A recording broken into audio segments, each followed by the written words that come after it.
All right. There's a lot of big developments going on with President Biden. The fact that the Trump administration is about to humiliate him when it comes to releasing the Robert Hur special investigation tapes and much more. I want to go through all that with my special guest, Mike Howell. Mike, thank you so much for joining me. All right. Thanks for having me on. So just some background for my audience. Mike Howell is the president of the Oversight Project. He's also a journalist for Daily Signal, as well as Glenn Beck's The Blaze. Big stories coming out right now where people are saying, wait a minute, how did a sitting president of the United States have his Autopen forgive like pedophiles, rapists, Dr. Fauci, Chinese spies, the J6 committee, all of these people, some of them, Biden's not even in Washington, D.C. He's at the beach. Help my audience understand what's going on with these Autopen investigations. Yeah, well, I think the audience and the rest of the world understands that Biden wasn't really in control of the White House, let alone control of his own faculties. So the Autopen investigation is a great way to just illustrate that and explain how the White House was actually being run. And so to take us back to kind of square one, when everyone's talking about Biden competency, capacity issues, we wanted to test whether he was actually signing the documents. So we went out and pulled documents that only a president can sign: legislation, executive orders, pardons. And then we saw a striking pattern emerge. And that pattern is the exact same signature on a lot of them. There were like two types of exact same signatures we saw frequently deployed, which then led us to realize he was not signing these things. And so we continued investigating and found out that basically, to put it bluntly, like halfway through the administration, the use of the Autopen just skyrocketed. Even when he was in like Washington, D.C., he was using the Autopen, or the Autopen was being used, which then like tends to confirm a lot of other things that relate to his competence. Like, you know, if he couldn't sign things at all, was he aware of it? Did he delegate it? Which then begs a whole bunch of other questions as it relates to is it even legal for him to have done that? We think the answer to that is no. Even if he was aware of it, it's not good practice and probably not sufficient. But we don't think he was even aware of the use of the Autopen. And his staffers agreed with us. The New York Post talked to some of them, and they said someone was walking around with the Autopen device, and we didn't know if it was actually president's wishes. And then obviously, as you mentioned, like sometimes he wasn't even in Washington, D.C. when the pardon said he was signing them from Washington, D.C. It's a giant mess. Yeah. Okay. So I want to go just a little bit deeper on that because President Biden was on The View just in the last couple of days. And he was specifically on, Mike, to defend his mental competency while the sitting president. He couldn't hardly get a sentence out. He couldn't defend himself. At one point, former First Lady Jill Biden has to jump in, switch the topic, answer for him. He ends up like a lot of people with dementia. When he can't get his point across, he started screaming and yelling. And one of the ladies from The View, I can't remember who, she was like right here. And he's like, how are we going to do it without education? You know, like just going absolute, like he looked like a Muppet, like just going crazy. Then at the same time, you now have like this big Letitia James thing that I want to talk about. It's her actual signature, right? So they're going to probably nail her because they're going to be able to verify that it's her. So going back to this Autopen, do you think it was they were just like slipping things in front of him and letting the Autopen, or do you think that there were actual legislation passed that they knew that they could say, oh yeah, you signed that, but they knew he would forget? Yeah, I think we're focused on the pardons mostly because those are the things that really fall. So with legislation, usually like he'll talk about it, you know, or he'll have signing ceremonies. So there's more indications that he was aware of those things, whether he signed it or not. Although a lot of legislation, you know, there's big signing ceremonies, he does sign it. Pardons, given the timing of them and kind of the last minute scramble, I think it's much more clear that he did not have awareness of those things. And we also think those are most legally prone to falling. And President Trump has already declared them to be null and void. And so, no, I don't think the Autopen was being operated in front of him. I think in the final days and the scamper, you basically had a White House apparatus, and this happens in American history where people lobby for pardons. There have been instances in which people pay for pardons, or shady stuff happens around them, and that he was not ultimately making decisions as to who would receive them, what the language of the pardon would be. That's why you saw this like first in history, kind of like breadth and scope of the pardons, like for all crimes ever committed against the United States for like a huge time period, were some of the ones for his family. And so to believe that President Biden actually like cognitively signed off on those, you'd have to believe a lot of things that are frankly unbelievable. That one, he's like legally coming up with this like terminology and scope and everything. I don't think he's doing that whatsoever. And then picking and choosing for the tons of pardons that came out those last couple of days, who exactly gets one? No, I think Occam's razor here leads us to staffers were deciding and political consultants and donors who deserved one, who did not. And that Biden wasn't necessarily sitting there litigating them all, or being the arbiter of all of it. I think it was someone else's doing. Yeah. Okay. So let's break this down by name. In my audience, I think people care more about the reversal of the pardon of Dr. Fauci than they do Hunter Biden. I don't think they care about Hunter Biden, even though there's a lot of drama around him and his laptop and all of that. But Dr. Fauci, Adam Schiff, some people on the January 6th committee.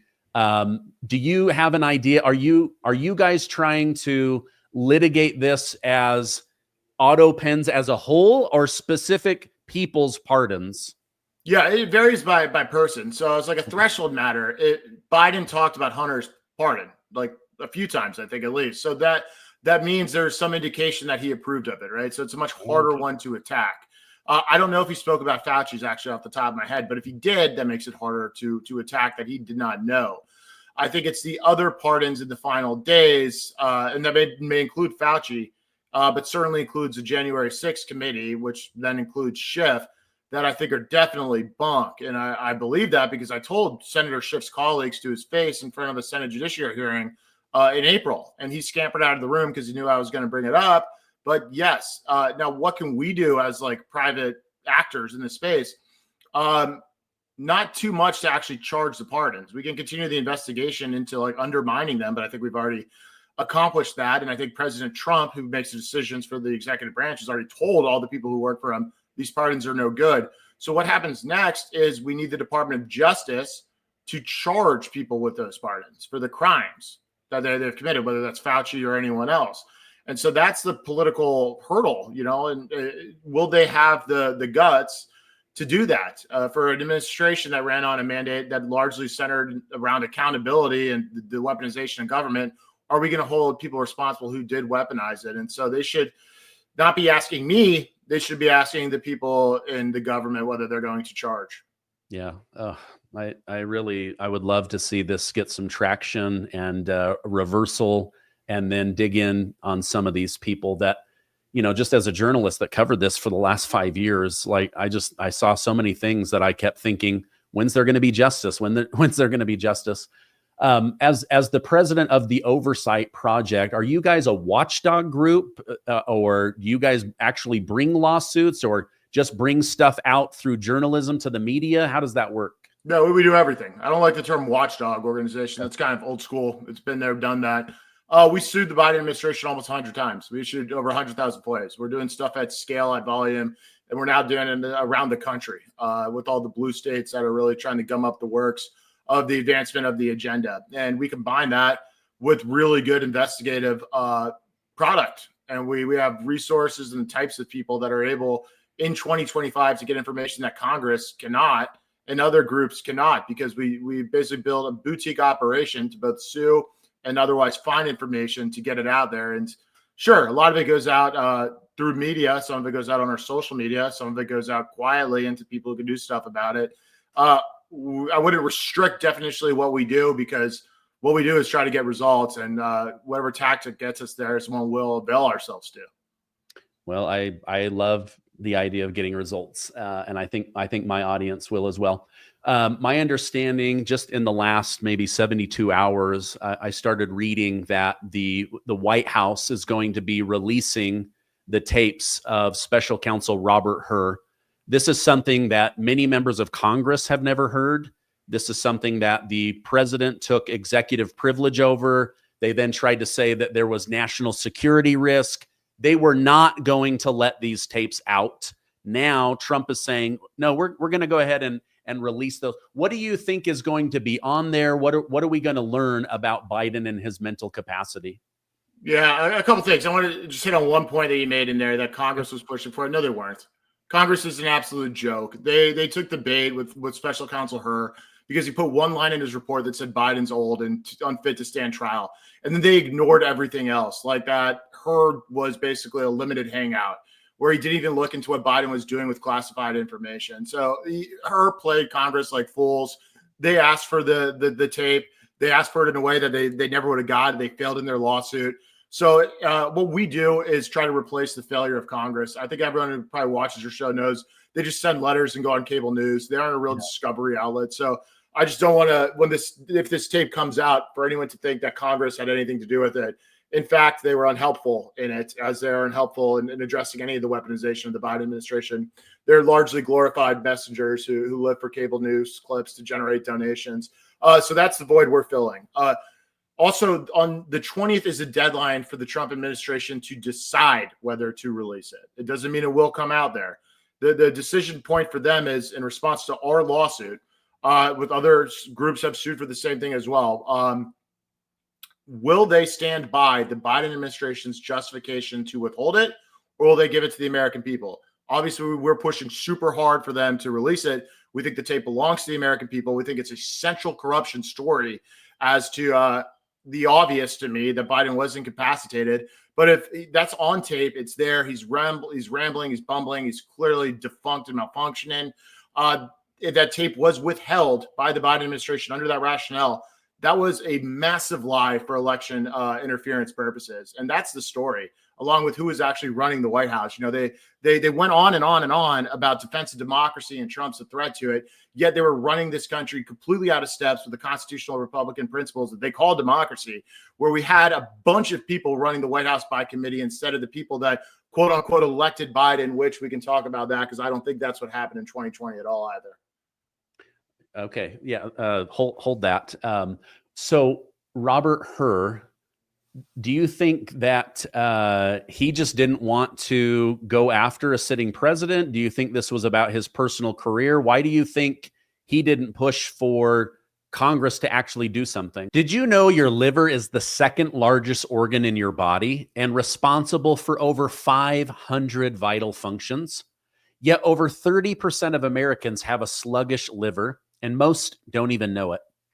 That's why I'm excited to tell you about Dose for Your Liver, a powerful science-backed daily shot designed to cleanse and protect your liver naturally. This tiny but mighty formula supports digestion, reduces bloating, boosts energy, and even improves sleep.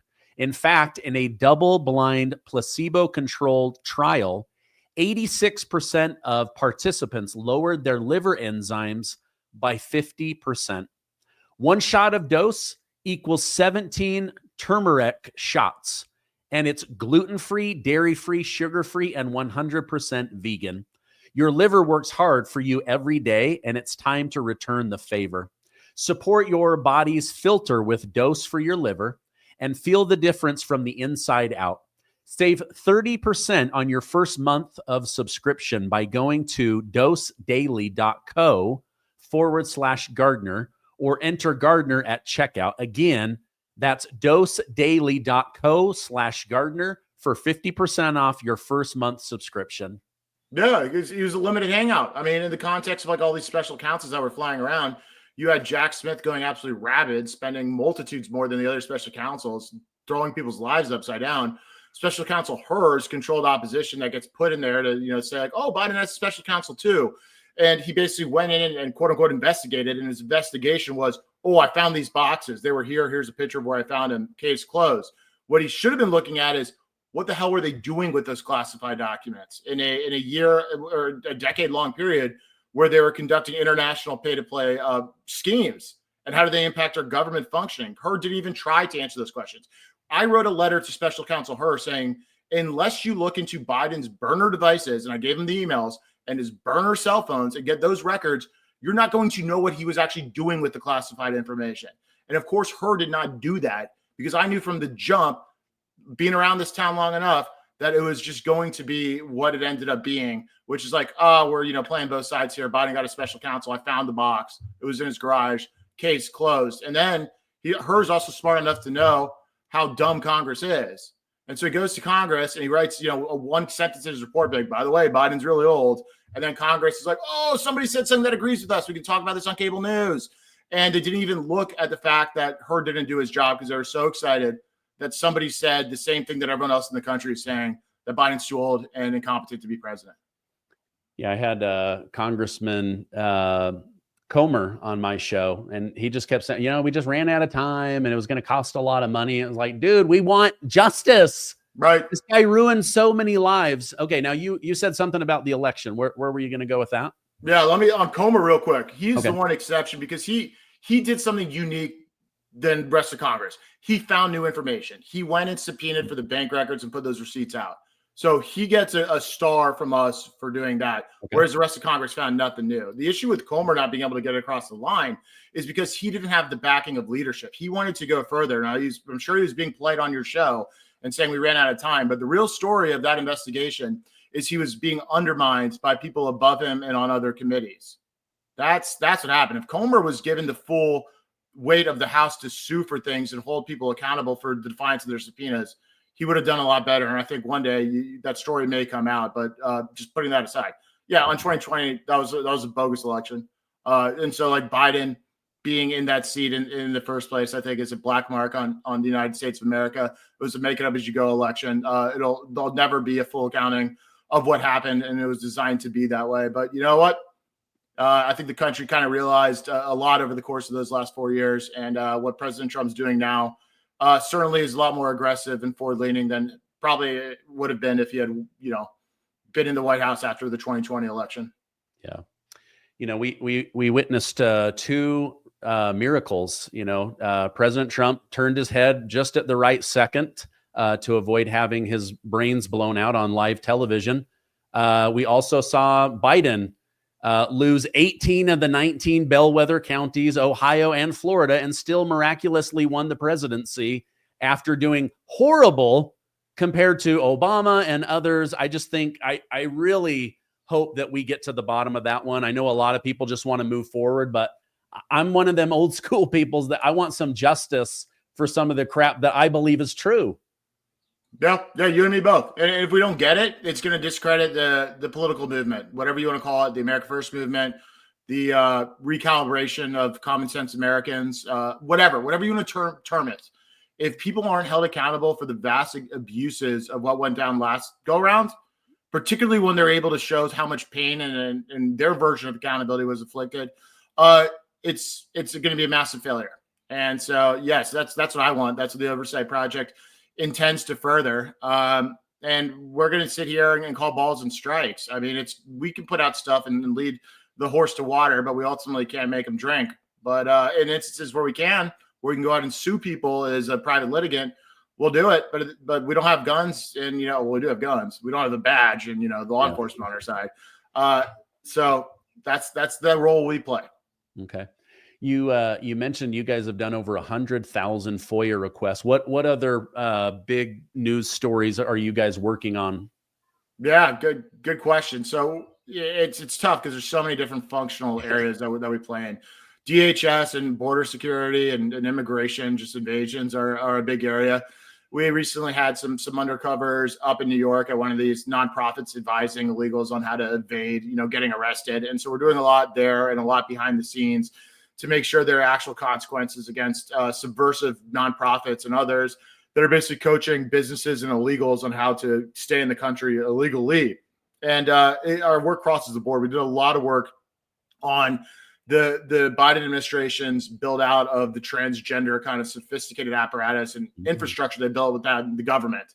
So we're trying to rip that out, root and branch, and help the administration know exactly what they're walking into and kind of how the Biden administration created this whole new civil rights architecture, if you want to call it that, for dudes who dress as chicks.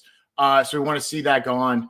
We do a lot of kind of special projects in targeted areas on issues that relate to de-weaponizing the FBI.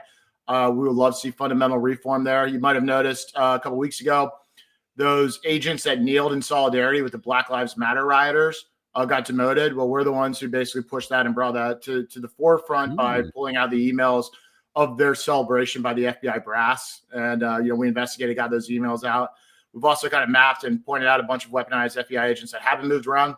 We want to see kind of not just like a case by case taking out bad actors there. If you did that, you'd be left with like half the FBI. But we want to see like a fundamental reform where it can never happen again. And the only way that happens is if a few people are not just like fired, but actually held accountable for violating American civil rights. And then in the litigation space, you see what's happening. The left is, and their blue state governors and nonprofits are appealing to like radical judges that'll gladly usurp the role of the president. And so on the various different arenas in which they're doing that, we have something going on in each of those. Okay. Interesting. Are you guys playing any role in this new big story of Attorney General Letitia James of New York being criminally referred to the Albany, New York office for this mortgage fraud? And if not, do you at least have an opinion on it? Yeah, my opinion is great. I think what they did to Trump under there in New York, as it relates to that crazy kind of theory they had that he misvalued his properties, sets a pretty interesting precedent that Letitia James is going to have to abide by now. We've sued Tish on a variety of other things. She's guilty in more ways than one, but we're certainly glad that this one we may not be intricately involved with is moving forward. So I would say we are applauding. Okay, that's amazing news. What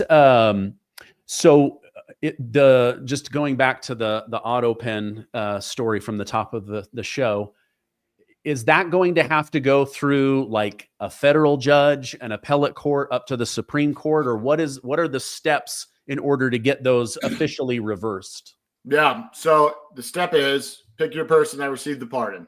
Keep in mind, some of the people who were pardoned already admitted they were guilty. And the Biden DOJ has said in arguing against Trump's pardons before that receipt of a pardon is an admission of guilt. So there's an argument they've all already said, I'm guilty, and they've gotten rid of their defense. So what should functionally happen from a law enforcement perspective is you investigate the illegal activity and then you charge them. After you charge, and this will be DC probably mostly. So it'll be Judge Jeanine now that she's DC U.S. Attorney. It's going to be up to her. Charge them, and then the defendant will say, "Hey, why are you charging me? I got a pardon," and then you'll test that pardon in the court. There's also some other, and then of course it'll be appealed and go maybe even to the Supreme Court. But depending, who knows? Maybe it'll come out pretty quickly. Biden had no idea, he was off the grid, et cetera, and it all falls apart. Or maybe the Trump administration decides to be benevolent and not charge him. I don't know. Another thing that could happen that would help the Trump administration, DOJ charges people, is Congress could subpoena everybody that received a pardon and then the people in the chain of command who gave the pardon. That could build out the evidentiary basis to go after those folks. But all sentences that start with Congress should never happen. So I don't want to daydream. I'm just pointing out that theoretically, if we had people who didn't work just 3 days a week and they didn't spend half that time at donor lunches and dinners and on cable news, theoretically they could. Okay, but don't put your hopes in it. Just know that there is something that is not being done that could be done. Okay. You just you just prompted another question. So let's say Fauci or Hunter Biden, just to name two names. When they were first pardoned, I had Alan Dershowitz and some other legal people on, and they were saying this could actually be really bad. Congress can now haul them in and remind them that they cannot perjure themselves or they break a new law, and that they are protected, but now it's time to sing and give up information. But that's not happening either. So is this just all about getting good clips for YouTube from members of Congress and lawyers? Yeah. The system's fundamentally broken. I know that. I used to work in it as a staffer. I was on to the joke before others. That's why I started the Oversight Project, because we see the void, and initially we're like, all right, we're going to help them get in line, and then quickly it's like, all right, they don't intend to. We're going to replace it. And so there's a lot of reasons why it's broken, and there are people who want to do good, but the system isn't designed for them. I think the Democrats are way better at it because They're unified. They're a structured apparatus. They take outside help. They work with they're basically the medium through which smarter, more qualified lawyers and other intelligence operations can work through by using their authority. Whereas it's a very insular thing on the Republican side on Capitol Hill. And then you have the fact that the Republican caucus is not unified whatsoever. And so to enforce these things, you need a House vote with majority, and a lot of Republicans will just be like, why are we still doing Hunter Biden? I don't want to do that. And so these things can't be enforced. We've advocated to Congress for some time, change your rules so you can empower a guy like Comer who actually wants to do it. But if he has to go beg the speaker, who's got to worry about not only enforcing the vote on that subpoena, but the vote on like a tax cut for corporations and stuff like that, guess which one wins? Yeah. I just thought of a new term. You said rhino, Republican in name only. I wonder how many of these Republicans are MAGA in name only. Like they're pretending, oh, we love Trump and we're going to get all this stuff done. But really, they're just raising money off of the Republican base. But then they're not doing anything. I see Trump doing a lot. I don't see Congress doing a lot. That's exactly right. I would say half of the Republican caucus is mine now. If Trump exits the scene, and it's a ticking clock, right? It's 3.5 years left of Trump being in power, unless he runs for a third term. But I won't get into that today. A lot of these people will yearn for like a Nikki Haley, dust off Jeb Bush.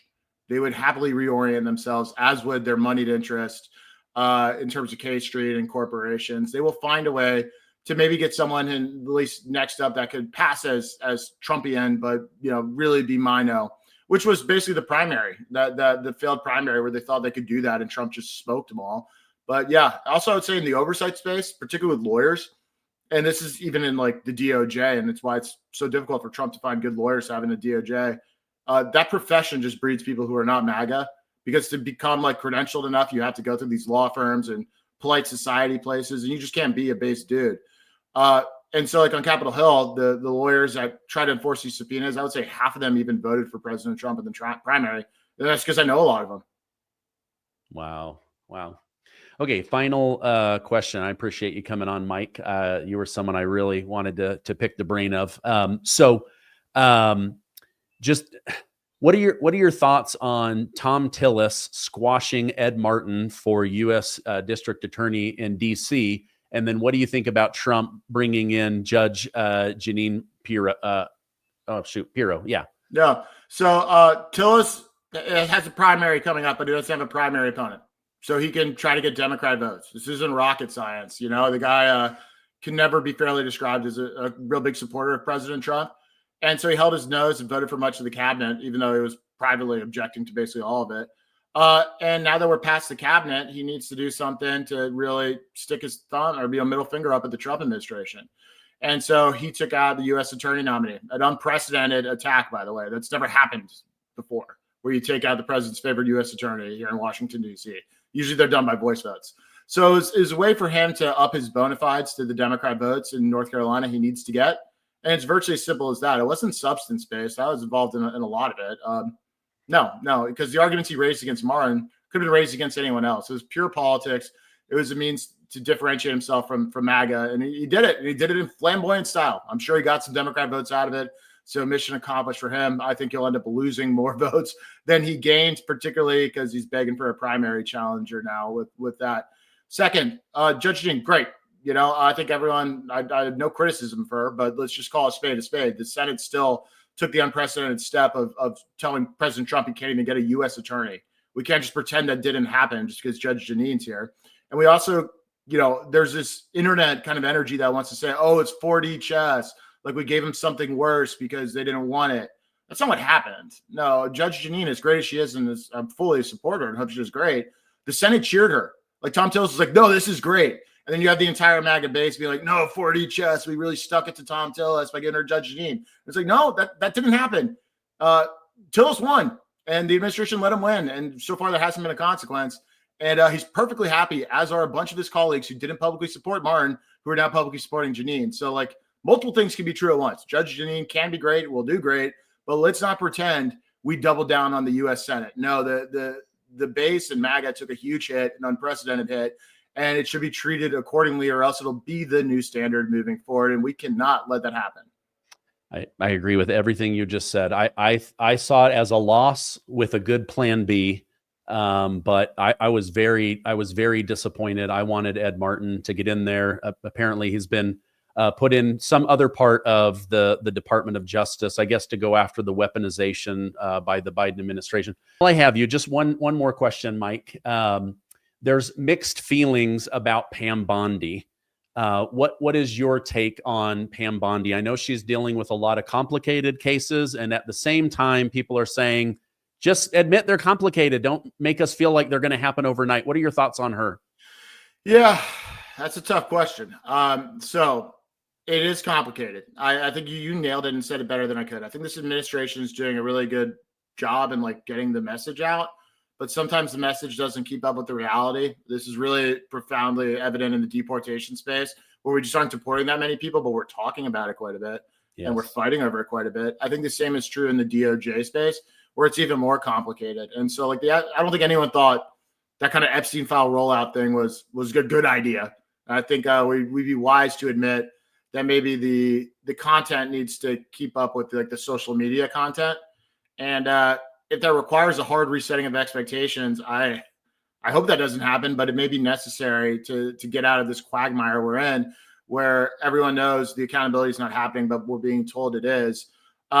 And then also on the other end, like there's been some unfair things against Bondi. Like this whole idea, she was like on a hidden camera talking about things she already said on TV as they relate to the Epstein files.